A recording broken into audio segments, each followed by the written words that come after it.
বর্তমান সাজ্জাদ নাসির হচ্ছেন সৈয়দনা হযরত সৈয়দ শাহ ইয়াসুব আলী আল কাদেরী আল হাসানী আল হুসাইন আল বাগদাদি মাদ্দাজিল্লাহুল আলী।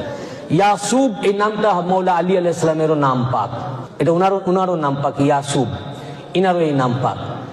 বর্তমান মেদিনীপুর দরবার পাকের সাজ্জাদ নাসির হযরত পাক সৈয়দনা হযরত সৈয়দ শাহ ইয়াসুব আলী আল কাদেরী আল হাসানী আল হুসাইন আল বাগদাদি মাদ্দাজিল্লাহুল আলী ওয়া দামাত বারাকাতুহু, তিনি হচ্ছেন রাসূল পাক সাল্লাল্লাহু আলাইহি ওয়াসাল্লামের 36তম বংশধর, মৌলা আলী ও ফাতেমার 35তম বংশধর এবং হুজুর গাউসে পাক পিরানে পীর মিরানে মীর দস্তগীর রওশন জমির শেখ মুহিউদ্দিন আব্দুল কাদের জিলানী আল হাসানী আল হুসাইন আল বাগদাদি আলাইহিস সালামের ডাইরেক্ট 23তম বংশধর।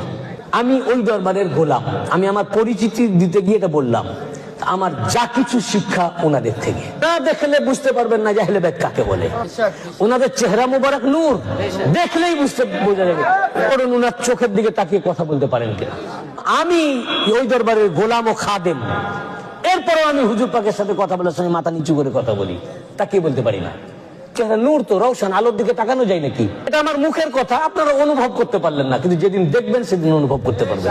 এতক্ষণ যে আহলে বাইত পাকের কথা শুনলেন, ইনারা হচ্ছেন সেই আহলে বাইত পাক। আর আল্লাহ পাক এই আহলে বাইতের নাম নামাজের মধ্যে ভরে নিয়েছেন। আল্লাহুম্মা সাল্লি আলা মুহাম্মাদিন ওয়া আলা এই আলে মুহাম্মাদের মুহাব্বত ছাড়া, ওনাদের নাম পাক ছাড়া, ওনাদের জিকির ছাড়া নামাজই হবে না।